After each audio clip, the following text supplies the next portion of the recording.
ଆପଣ କେମିତି ଆସିଲେ ସାର୍ କିଏ ଖବର ଦେଲେ ସାର୍ ଆମକୁ 112 ଫୋନ୍ ଆସିଲା ସାର୍ ଯେ ନଈରେ ଗୋଟେ ବଳଦ ଦୁଇଟା ଦୁଆଳିଆ ଦୁଇଟା ବଳଦ ବନ୍ଧା ହେଇ ଭାସି ଯାଉଥିବା ଖବର ପାଇ ଆମେ ଆସିକି ପହଞ୍ଚିଥିଲୁ ଏଠି। ସାର୍ ଆଉ ଆମକୁ ଏଠି ଜନସାଧାରଣ ମାନେ ଆମକୁ ସହଯୋଗ କରିଛନ୍ତି ବହୁତ।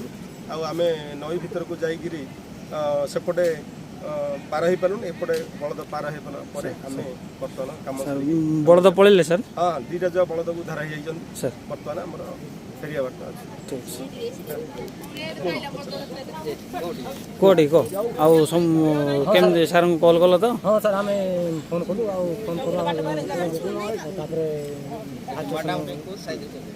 ଫାୟାର ଷ୍ଟେସନ ଆଜ୍ଞାମାନେ ବି ପହଞ୍ଚିଲେ। ହଁ ବହୁତ ଭଲ ଯାକ ବର୍ତ୍ତମାନ ଉଦ୍ଧାର ହେଇଯାଇଛନ୍ତି। ହଁ